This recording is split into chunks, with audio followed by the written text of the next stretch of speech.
Well, a chilly Tuesday. I got a late start. If it wasn't for Ava, might have missed school. Got home late last night.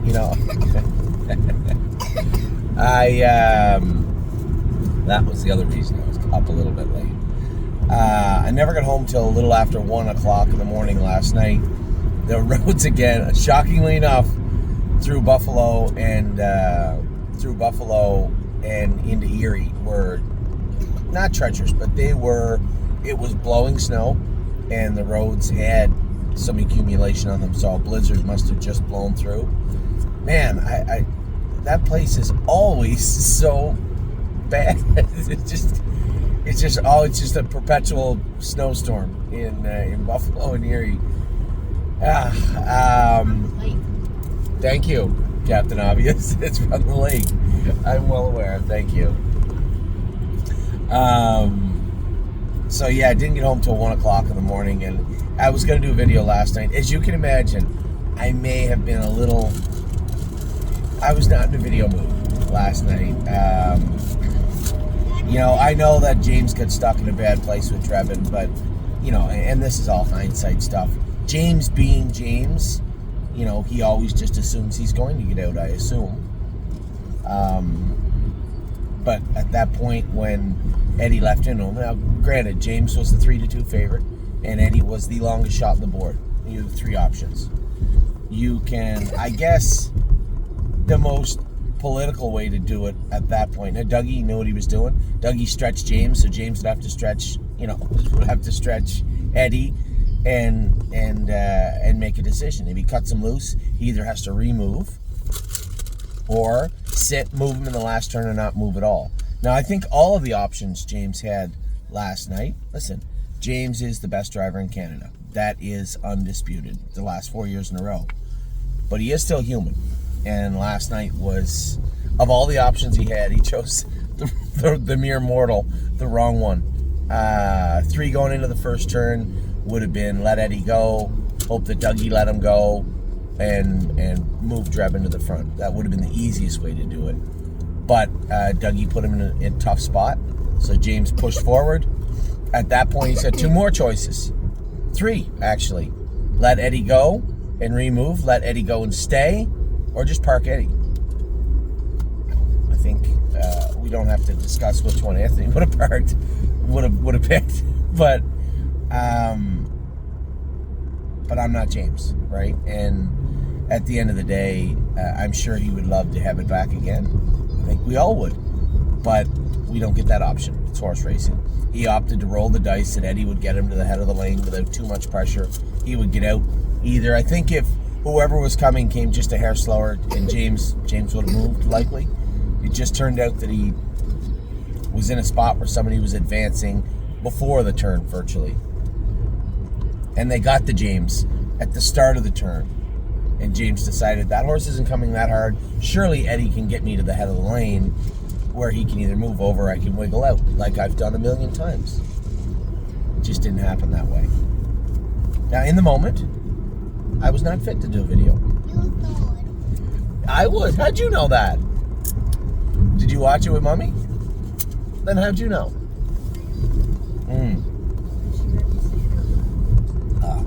So Drebin was a very good fourth, for those of you who may be out there saying, well, he had lots of time to sprint through. Well, he did get parked past the quarter. He did almost pull him over backwards in the last turn to stay in. And I'd be remiss if I said, I wonder if he shut his air a little bit, just for a second. And then when you bit him through the inside, it's not a race car. The horse is still raced a race. He got him through the inside, and Drebin did everything he could to come on, but ended up 4th beat, a length? So, I'm sure it's one of those situations where everybody involved would like to have it back, but we don't get that option. So it is what it is. He raced good. He finished 4th. I guess the only good thing is also, if I'm not mistaken, he drops down in class now, which will help also with him. So he'll drop down a class as he heads into the New Holland Series. It's not lost on me even for a second that Drebin's been racing a lot.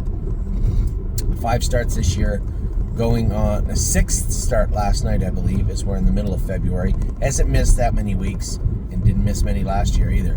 So we'll push forward for now. We'll look for, I guess, here's the tipping point with Drebin. If he can't do in the New Holland, because let's be honest, that's open horses that made less than $150,000 last year. There's a few of them. So if it turns out that he just can't do in the New Holland series, then we'll probably just shift, give him 3-4 weeks off. I don't want to give him a long time off. We gave Spitfire 6-7 weeks off. That backfired. He did not come back good at all. And you guys know where I stand on this, and this goes for all of our horses. I'm more apt to look at 2 rests, maybe 3 throughout the year at about 3 weeks, rather than one gigantic rest of 6-8 weeks. That never used to be the norm. And maybe it'll be the norm again, but it's not the norm for this year. So that's exactly what we are going to do. Drebin will dictate when Drebin goes out. When he does, he's going to need a few weeks off, probably 3-4 weeks off, and come back in to the barn. That is all stuff down the road. For right now, a tough race last night, but that's horse racing. My race with Spitfire went better but different. Now, just to set the scene, James has been telling me how hard the track was. Now, I have a video, about 15-second video. I might post it just so we have it, because it has not been very often that I've seen as much snow in one place as I did in Ontario last night. You could tell as I drove into Ontario. Well, it doesn't matter. As I drove into Ontario last night, it wasn't bad. As I get up the QEW, you could see quite a bit more snow. And as I got almost up, for those of you that know the area, Clapson's Corners, no, I didn't go up Clapson's Corners.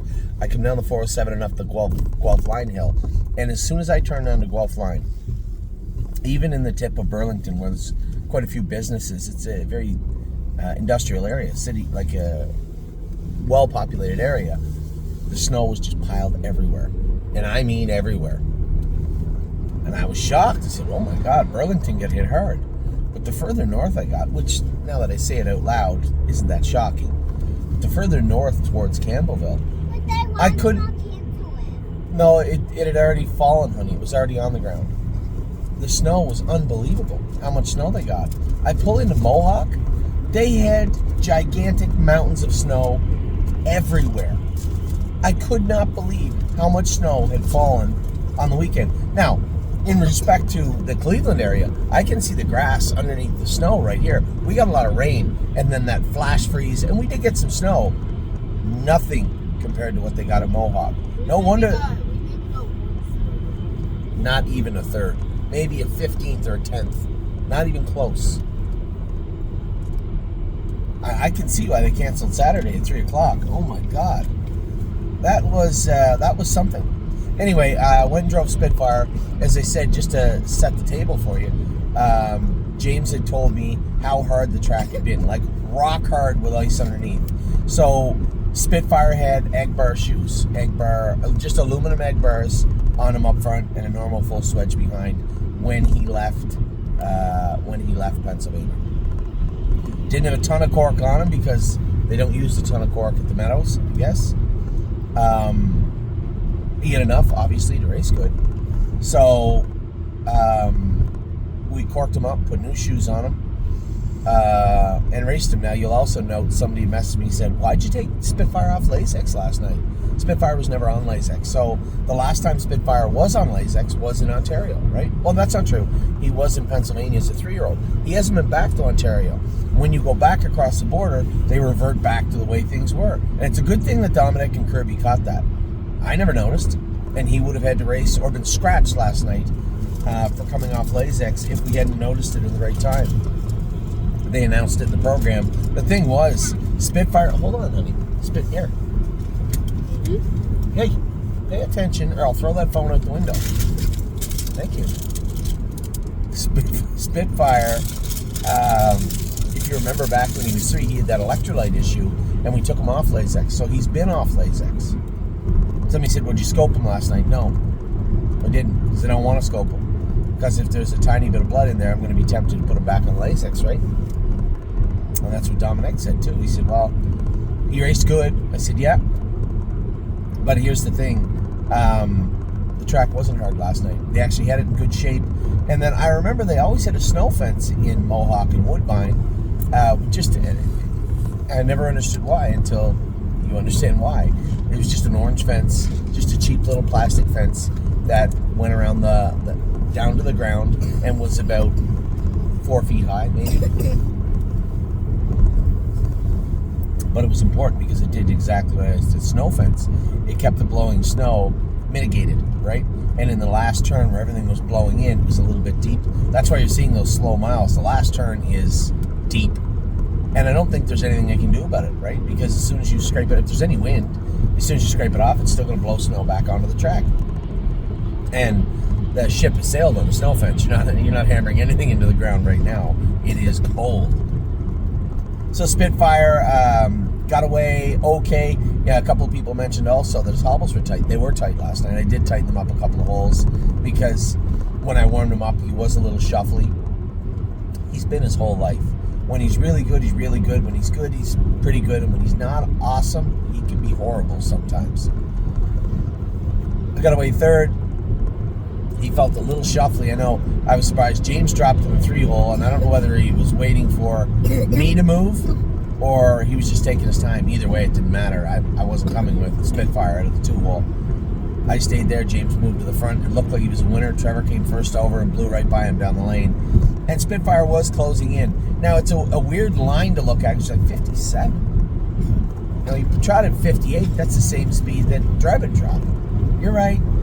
But not the same race. Not the same way. So Spitfire's mile and 57, you really got to just not look at the line because, not for the time, because the track is not fast at Mohawk right now, and I can tell you why. Most of the track is in great shape. A portion of the track is not. And that was the last turn where, and again, with Egbar shoes on, it's going to be really hard for you to get through that deeper stuff, grab a hold of the track, and not tire yourself out. But I wouldn't jump to conclusions just yet. We'll see what the track looks like next week. This horse is going to need 2 or 3, 4 starts to acclimate himself to the way they race and the way they are at Mohawk. I like the way he was last night. His hobbles were a hole or two too long. We'll probably let them at a hole for next week and then go from there. But I wasn't disappointed with Spitfire's race. I'll put it to you this way. He's not an open trotter at Mohawk right now. And he beat every horse that he could possibly likely beat last night. I think that's the easiest way to put it. I don't think he can beat Dave Maneri's horse right now. He's razor sharp. And Megan Anthony's horse, the Volo horse, man, that horse has made $300,000 last year. And a legit good horse for quite a while. An 8-year-old, battle-tested, open trotter. So that's how the 2 races went, and then Trosa was in the last race. And it was funny because the owner of Trosa lives in Australia. That's Daniel Cordina. And he called me after the race, and we talked for maybe 30, 40 minutes about a number of things. And Daniel had said to me, what's your take? And I said, I'm angry because he doesn't belong in Ontario right now. It's not that he's not good enough. It's just that there's no place fair where the horse that won the race with numerous starts. I don't want to say 100. But he's got a lot of starts and $200,000 made, probably 20 or 30 wins. And he's racing against a horse with 2 lifetime wins, 15, 16 lifetime starts, and 14,000 on his card. I know that they have the caps at Mohawk, and I know that James and Harry enjoy racing him in the numbers of 2,500. He does not belong in Mohawk. He belongs in Northfield, where he would absolutely destroy the class he fits for quite a while. I don't think that horse would lose a race till April. Probably. So I'll talk to Harry and James, but I just don't foresee a way that makes any sense to me leaving Trosa in Ontario. That's my take on the entire Trosa situation. Now, when it comes to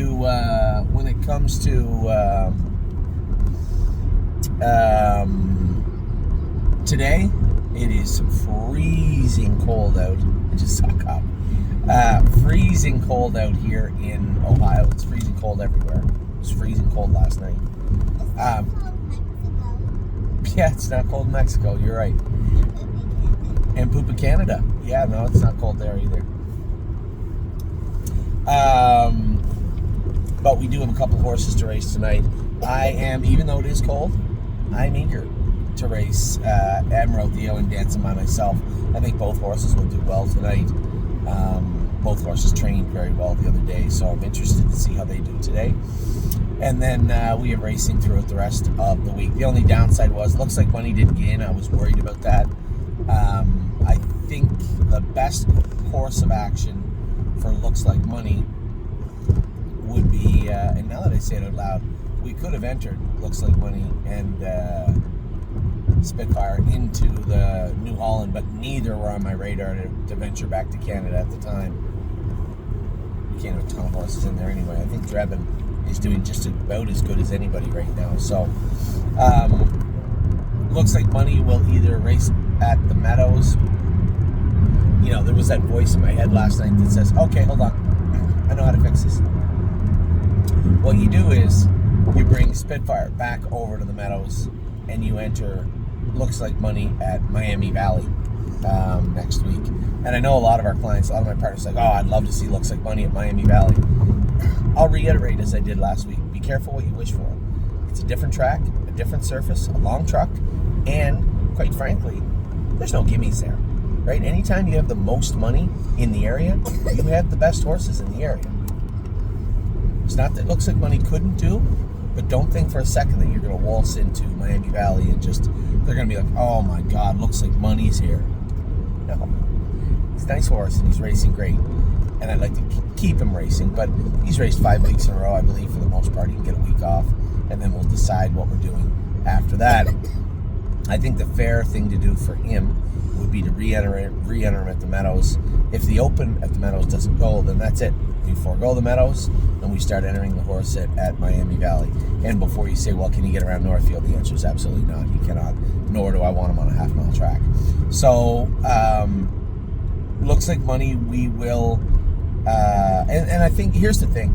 The racetrack knows that if they don't fill it 2 weeks in a row, it's a tough time to get it to go for a while. So, I'm not in any different boat than anybody else. It doesn't fill next week. I suspect they're going to have a tough time filling the Open for quite a while at the Meadows. I'm not waiting, and a number of the other horses aren't waiting either. And Tim had said that there were some people that didn't re-enter simply because of the frigid cold that was there this week, and they'd raced a number of weeks in a row. That makes sense. I think that that's probably plausible. So we'll enter looks like money next week. We'll go with the premise that he had a week off. Spitfire Overseas will stay in Ontario simply because also if they decide to not go with the Open and go with the backup class, that's actually where he fits, right? That was my hope when we sent him over there, is that they go with the 28,000 class. Spitfire would get to race there, and Amigo Volo and Maneri's horse would have to wait a week. That was my hope, and I suspect that will come to fruition next week. But we will see.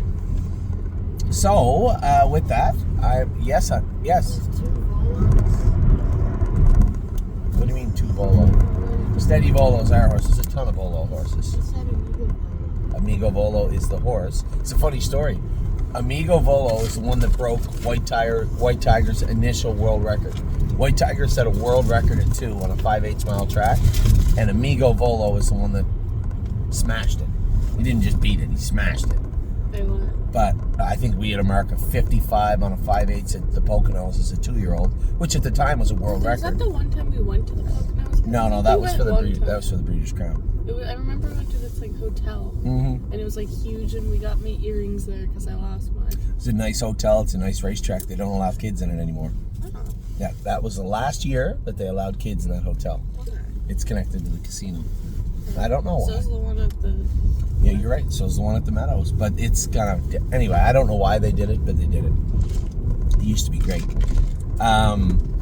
So White Tiger set that world record as a 2-year-old at 55. And then if I'm not mistaken, Amigo Volo come out the next year. 4 years. Come out the next year and win in 52, I think, at Philadelphia. So he didn't just eclipse it. He eviscerated it. Yeah, he destroyed it.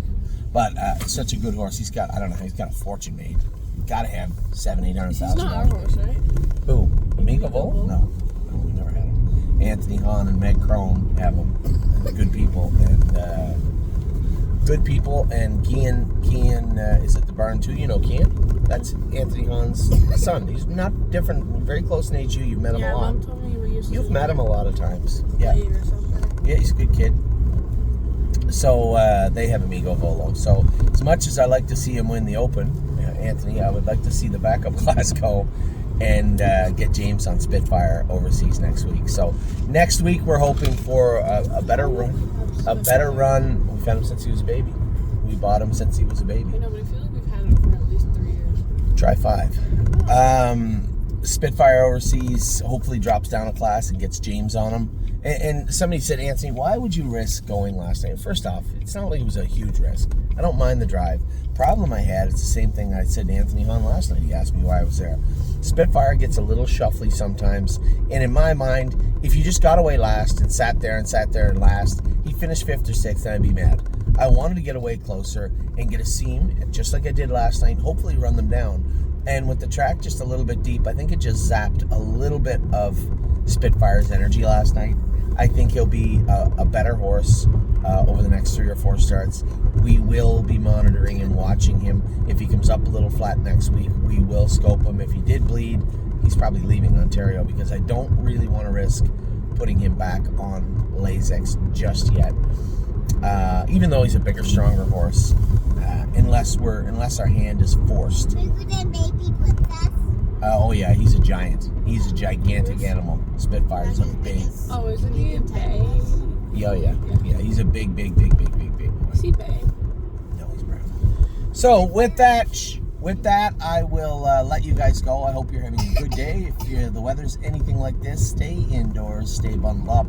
It is a frigid day. It is 10 Fahrenheit. 10 Fahrenheit right now, which is no. We're not going out for recess. Oh, you're not going out for recess, I can guarantee you that.